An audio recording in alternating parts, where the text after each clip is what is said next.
our work from anywhere. And I've had Judge McKinnon, who's the administrative judge down in Anne Arundel County, says it's like, it feels very similar to an email game that you're playing, where you're trying to get all the emails out, you know, and kick it back to the next person. So, you know, you do it. I've done it where, you know, I'm watching my son's soccer practice with my laptop out in the soccer field and doing my chambers work. Okay, when everything's all done, you click the summary button, and it'll just populate everything for your review. Now, I just want to point out everything here. This draft number up here, this is, once this actually is submitted, it will become your envelope number. If you're actually calling the court and asking about your particular case, I would give them the envelope number instead of the case number. They seem to process it faster with that. They're able to find things much quicker, just so you're aware. So make sure, just review everything, make sure everything's correct, and click submit. And it'll take you back to the original page, and the pending icon should have a 1 next to it now. It's now been accepted. See, it's now envelope number 24315, and it's pending for the clerk to review. Okay. Let's go over. If for some reason, if you see that draft down there, if for some reason you're halfway through it and you decide something came up and you can't finish it, you can save it as a draft and it'll pick back up when you come back home. I'm just going to show everyone some of the options real quick. Firm users, as I was saying before, the firm admin, the first person that creates the account, what they can do is they can copy and paste or just click this little link, email link here, and it'll open up Outlook. It'll allow you to send emails, or you just copy and paste this, copy and paste it to an email browser, and send it to whoever you want in your office. That will send them an invite. It'll be sent to your email. They click that link. It'll prompt them to register, and that's how you can actually get added on here. Just click these little white and gray bars here to open for the status icon. As an administrator, you can make other people administrators, give them filing status, or add them on as attorneys. If you're adding, want to have 2 firms, depending on how big your firm is, to name 2 people as firm administrators, so you have a backup. There's a famous story about in Boston. They have the deputy mayor has an assistant, and they asked him, because the deputy mayor's only job is to carry the mace in the St. Patrick's Day parade. The only thing he does. He had to have an assistant. They asked him why, and he said because he was out. If he was out sick on St. Patrick's Day, someone would have to carry him. So it's a good idea to have. Did anybody get the? It's a good idea to have backup on these things, so you're not lost if someone needs to. If you're adding any attorneys, they have to enter in their client protection number. If for some reason anyone doesn't remember it, because I certainly don't, go to the mdcourts.gov website, go to lawyers, go to attorney listing over here. Enter in your name, and you'll get your client protection fund number. Okay, back to here. Yep, for that. Okay. So why am I getting my client protection number? If you're entering in your entering in the person, registering them as an attorney, we need to actually verify it on the court's end. So you need to enter in your client protection fund number. So. Again, right now we're just in filing insert. Remember how Arthur said there's 2 different systems. This is the mechanism that you use to get into the court, and it does have a limited capability. I believe of it your 20 most recent filings that you can see in there. But if you want to go in and see the full case, and it's only going to be your filings into the case. It's not going to be the other side's filings. If you want to see the full case remotely, you go into the second part that I think Arthur's about to show you right now. In order to view, because only attorneys of record and the parties are entitled to see remotely their electronic case records, if you don't register as an attorney, you won't get that access. And that's why we need your CPF number, because it's a unique identifying number. A lot of these things that he's showing you right now is just the first time setup stuff. You're not going to have to do that every time you make a filing. One time only. It's a one-time registration into this. The reason why it's spending a fair amount of time is because if you set it up correctly the first time, then you won't have to worry about it later. And if you need help, call Arthur on that. He'll tell you what, walk you through it. Okay. And just to make sure everyone registers their payment account. Arthur, yes. Arthur, there's a question right here. Oh yes, yes sir. Yeah, for filing or limitations, what's the date of receipt? Pending or when the clerk accepts? No, it's as soon as it hits the system, that's the date. So the pending will cover you. That's correct. Even if the clerk, that's why think of it as the equivalent of that red stamp that they put filed on it. That's as soon as it hits the system, that's what you get. Yeah, I was gonna so to add your payment account, so you can start filing. Just click payment accounts, click add payment account, name it something, select credit card, enter in your information, click save changes, and you're all good to go. Arthur, do you have a document that you can show them that has the time and date stamp on it? Sure. Let me see if I have one, Chief. Well,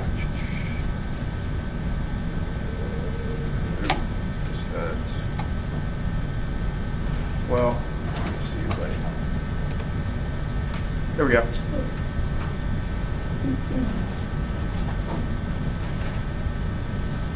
And actually, if anyone is Go actually ahead and open it up so you can see, so I can show them the actual document. Where is it?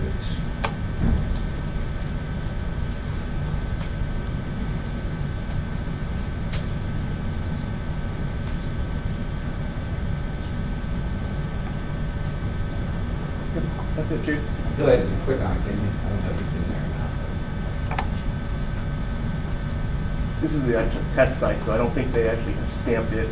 Okay, what will happen is up at the top, over here in the right-hand corner, you'll see that's where they'll put in there, and it'll say, as soon as it hits the system, it gets all the information on it. Okay.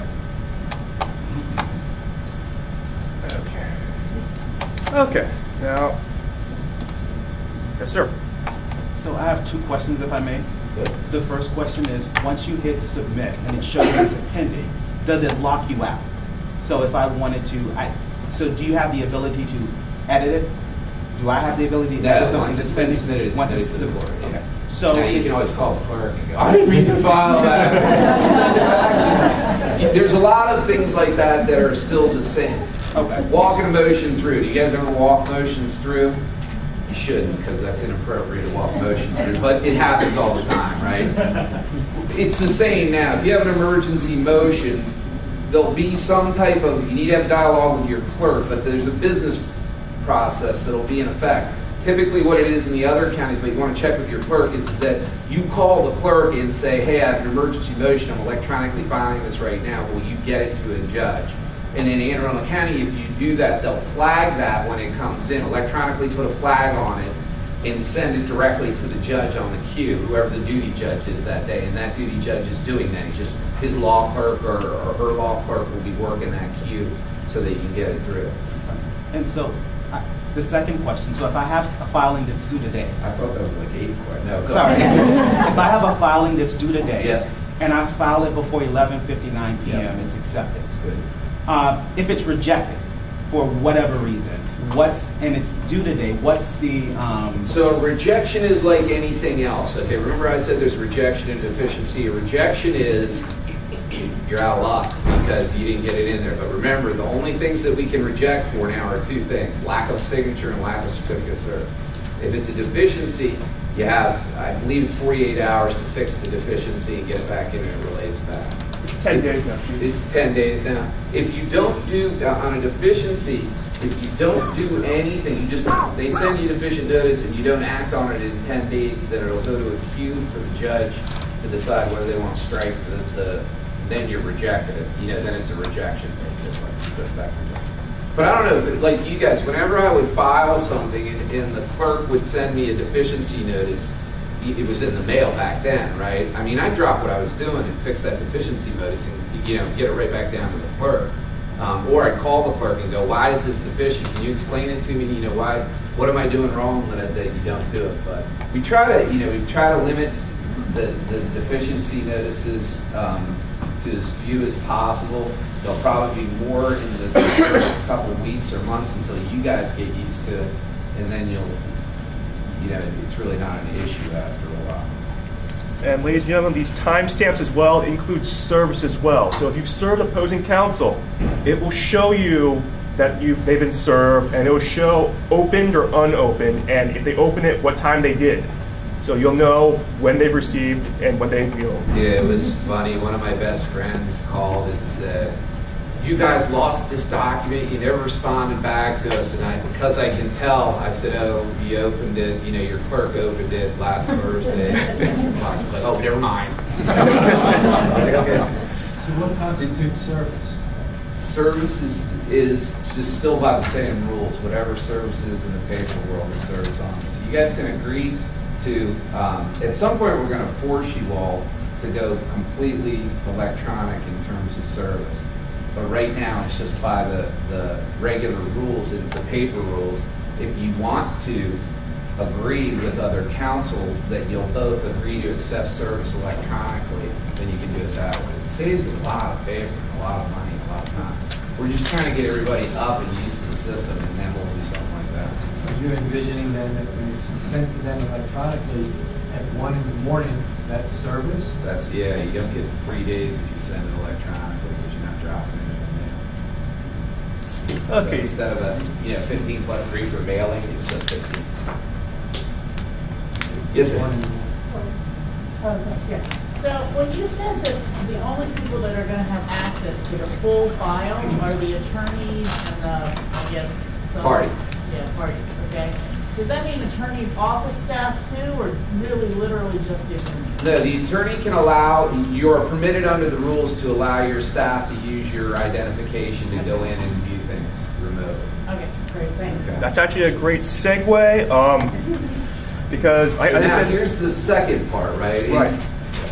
There's case search. Everybody knows what case search is, right? That only gives you docket level entries, and it's a completely different system. I prefer to call this the portal rather than case search, but it's really case search, except it's for Odyssey, not the regular case search that you get to look into. But this is what you go into to review your cases remotely. so all you do is click that second button, view documents electronically, it'll take you to this site. Now And the yet- previous, Yeah, sorry, Jay. with the previous system, anyone can register for. Support staff, attorneys. This record search system, only attorneys can register for. But as the chief said, under the rules, you are permitted to share your login with your support staff so they can use it. I just wouldn't put the same password as your bank account or anything. You don't want to avoid situations like that, please. What you're going to do is you want to register. Same thing before. Fill out everything. You'll get an email. Confirm it. You're in. Sign in.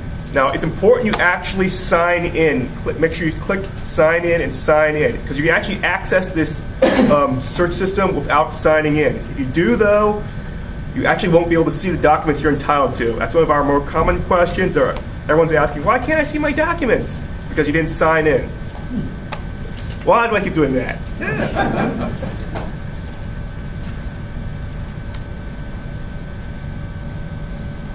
Okay, if you do successfully sign, it should welcome you with your name. Now, I did mention that all you do is just click, register and get that email confirmation. Once you do, though, before you get started, make sure everyone open up this little tab here, click on Request Access. What you're going to do is you're going to click this Select the Role button and select Attorney. If you're for some reason a state's attorney, click that option. I know it says State's Attorney Public Defender. That's a typo. We haven't fixed that yet. That should only be for state's attorneys. The reason for that is the state is, a party in all criminal cases, so they have a different level of access. So make sure you click Select Attorney, enter in your Client Protection Fund number, enter in, agreed terms and conditions. We'll verify that you are an attorney, and you'll be granted remote access to any case that you're a part of. Remember, this is just the first time. You don't have to do this every time. Mhm, you go. yep. This is the very first time, and then you're done. And then you just use your name and password. Then all you do is click this magnifying glass. Very similar to case search. You can enter in by name, case number. There's also this advanced filtering option. You can file by protective orders, party, date of birth, gender, even the judicial officer. So a lot of people have asked me, why am I only limited, why as an attorney, as an officer of the court, am I limited to only reviewing the cases that I'm the attorney of record for? And the answer to that is because the Court of Appeals said so. The only thing I can tell you. I didn't want it that way. it got put in before I got into this, and I can't get 4 out of the 7 to agree that we should open it up. There's this tension between, and it's not just this system, but it's what we show on case search between what publicly people can see in their house about court records versus, access that you all need to do your jobs versus, them looking up their neighbors to see whether they had a urinating in public in 1986 at James Madison University, and it wasn't me. And we're wrestling with those, quite frankly. So that was the balance that the Court of Appeals struck 5 years ago. I don't believe that they've changed their opinion. Perhaps at one point it would be that attorneys would have remote access to any case record. So I'm wondering if the operative word there is remote. If you go to the courthouse, can you see other files? You can. The courthouse has all non-confidential records, and there'll be 2 kiosks both in the circuit and the district court. It drives me crazy that I know we have the capability to allow you to see this remotely, yet I'm driving you to the courthouse, which is counterintuitive to what we're trying to accomplish with an electronic filing system, so you don't have to come to the courthouse. And there's a lot of reasons from a management perspective that I'd want that, right? Less traffic means the person can actually focus on their work and they don't have to deal with you all, and it saves everybody time and money. Someday we'll get there. We're just, someday, maybe. Okay. As I was saying, you can search by party name if you enter in the case number. As you know, you don't have to enter in any dashes. You don't actually have to enter in any leading zeros for any traffic cases as well. So hit submit. And something should pop up. Okay, now, it's going to be like the case search. Showing you the various docket entries. Difference is, you'll see on the left here, you actually have the option to view the documents electronically. Oh, I actually have set it to save everything, but you can actually open it, you can save it, you can print it out, and you can see... There's the burnt stamp up at the top. Yep. See how it's e-filed, and it's got the time and the date and the... What? Yes. Yes, but that particular rule went into effect August 1st. Oh, okay. This was filed before then. You should ask about the omnibus motions, Chief. Yeah, no, I understand. Yeah. And if anyone, you actually scroll through all this. At the bottom there is all documents piled up all together for you. It should be in chronological order. It's not necessarily all the time, but you can skip down, view the documents if you'd like as well. And that is it. Does anyone else have any questions? Sarah? I got 3 hands over there. Anybody? For the beer? Discovery. We Yeah. still just filing the notice and filing a hard copy to the other attorney? That's correct. Okay. Yeah, particularly on your if you're in district court, I guess it's in circuit court too. If you're filing for medical records, you don't file your medical records with the court. You just file the notice of the medical records, and because when we get them, they're not in evidence yet, so we can't look at them anyway. We just put them in a confidential file, and it was my habit that when we went to trial, I wouldn't look at those documents before the trial started, and then in the opening I'd say, counsel, does everyone agree that whatever you sent me in this confidential envelope is your medical exhibit that you're about to introduce, because it wasn't in evidence until they moved it in the session. So if a case is ongoing and you enter your line of appearance, will you have access to the records once the court accepts your line of appearance? Yep. Yeah, you'll have whatever's been filed in that case. There's the one thing that isn't initiated electronically right now is any criminal case. Okay, so the state's attorney, whether it's by indictment information or what they call an on-view arrest, that gets scanned in by the commissioners and it becomes the record.